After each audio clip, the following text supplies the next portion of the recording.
Olá, queridos amigos, queridas amigas, que a paz de Jesus esteja com cada um dos amigos.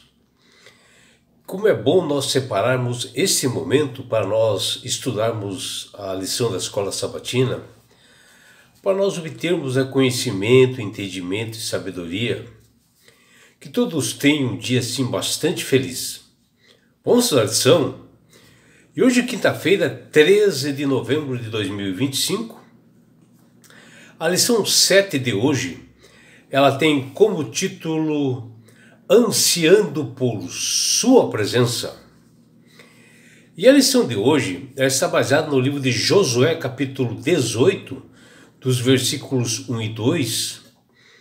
E aqui nos mostra que o líder do povo de Israel, chamado Josué, ele chega à terra prometida e logo ele procurou um lugar para levantar a tenda da congregação, no caso o santuário ou o tabernáculo,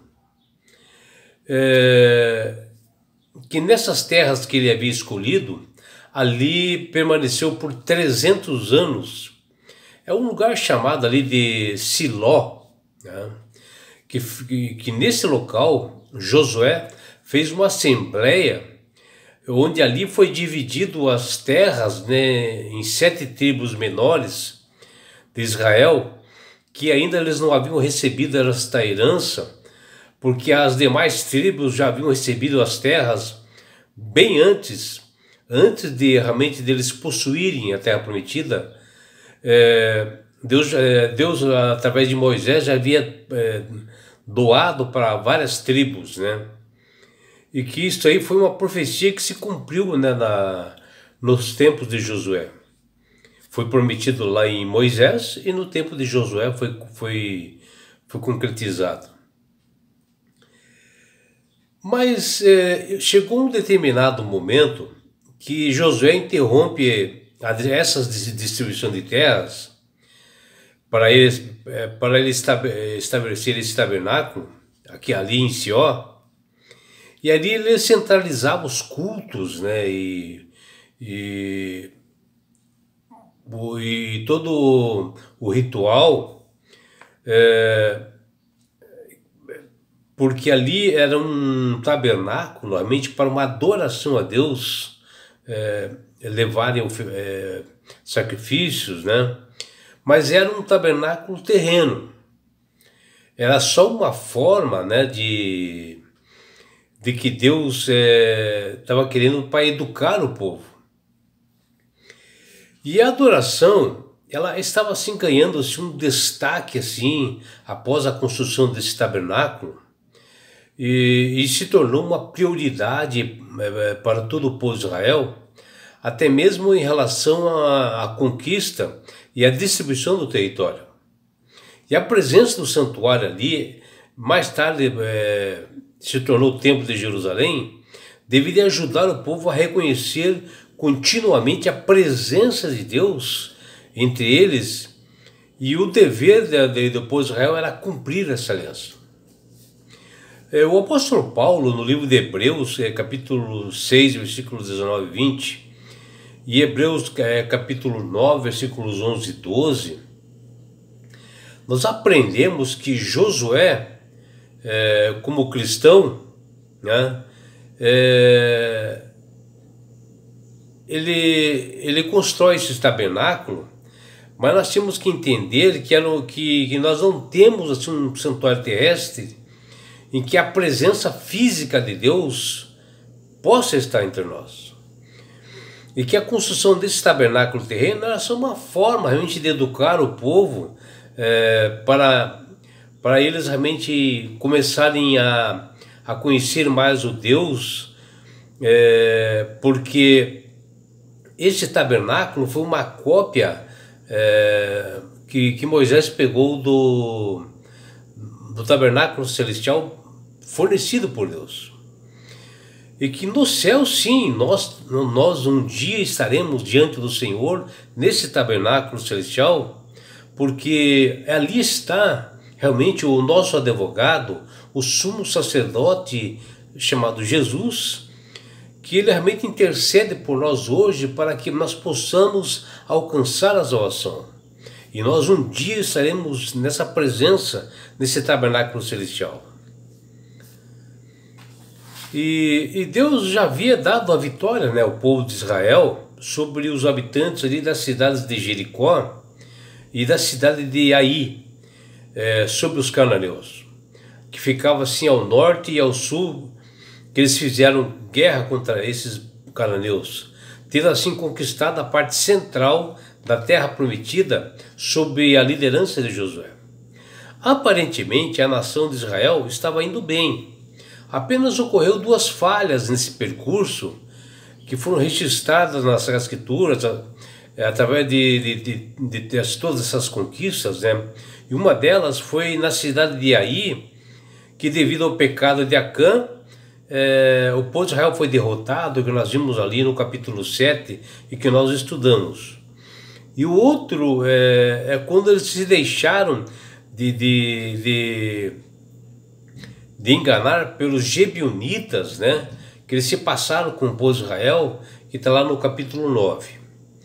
E assim o Senhor havia mandado Josué fazer o povo herdar essa terra, que está lá no capítulo 1, versículo 6.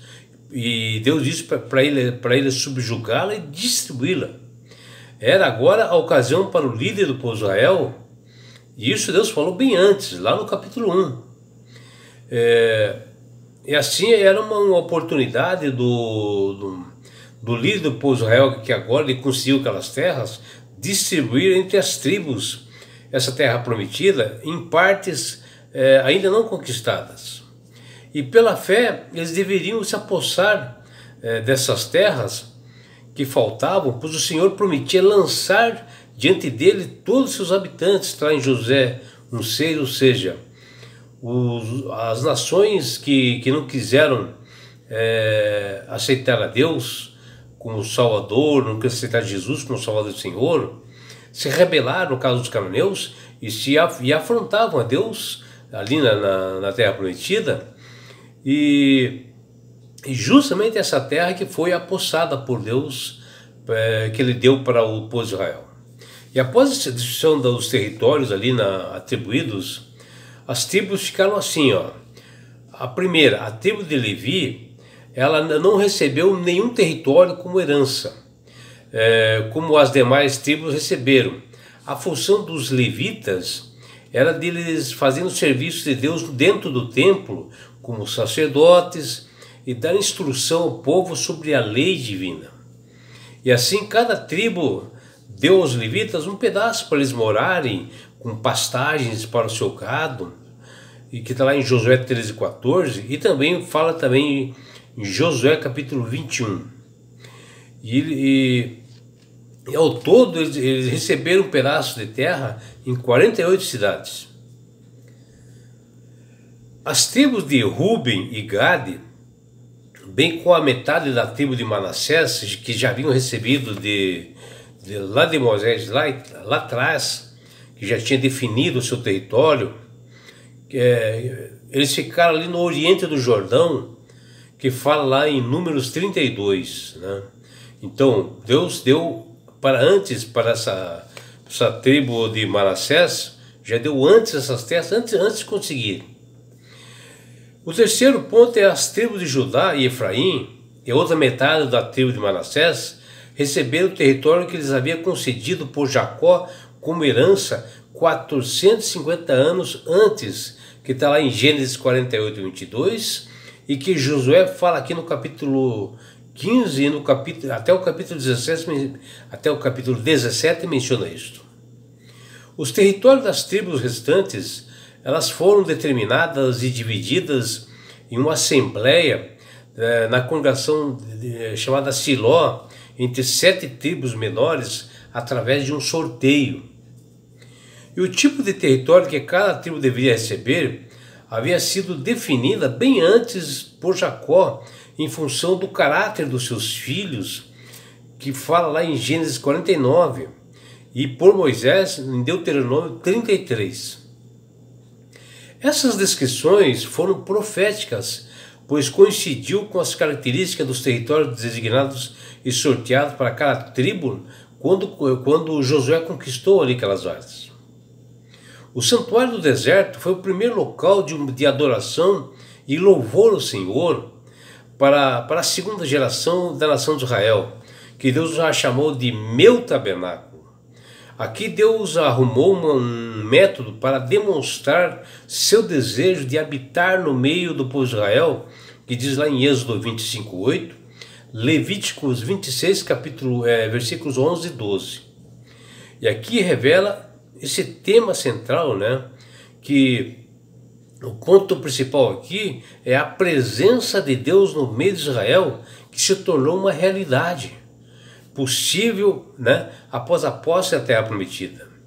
E essa presença divina seria uma fonte contínua de bênçãos para o povo de Israel e por meio deles para toda a terra, que diz lá em Gênesis 12:3.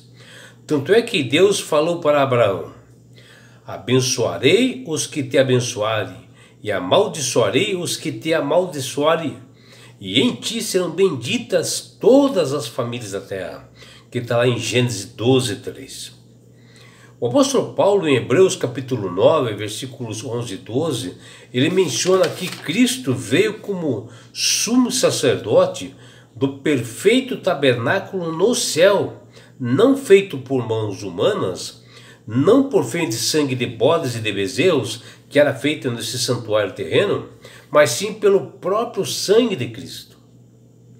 E que o tabernáculo terreno construído era somente uma forma didática para educar essa Israel que existe um tabernáculo celestial, onde hoje o verdadeiro sumo sacerdote, Jesus, está lá no lugar santíssimo e ele está realmente delegando por nós, ele está advogando, ele está realmente justificando nós diante de Deus para que nós possamos morar nas mansões celestiais.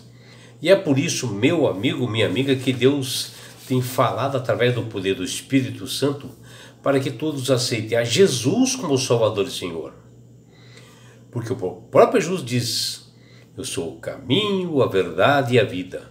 Ninguém vai ao Pai senão por mim. Está lá em João 14, versículo 6. É Jesus dizendo que ele é o único mediador entre os homens e Deus, que a salvação é somente através dele. E quando você aceita a Jesus como Salvador e Senhor da sua vida, obedecendo aos seus estatutos e mandamentos, principalmente o quarto mandamento, você ganhará de Deus algo fantástico, que chama-se, de um presente enorme, chama-se salvação. E na grande volta de Jesus a este mundo, ele, Jesus, voltará e levará para as mansões celestiais. Que você, meu amigo, minha amiga, possa ansiar pela presença de Deus, ter esse desejo de estar no tabernáculo celestial, diante realmente do nosso Salvador. É o que deseja o seu amigo João Carlos Amorim.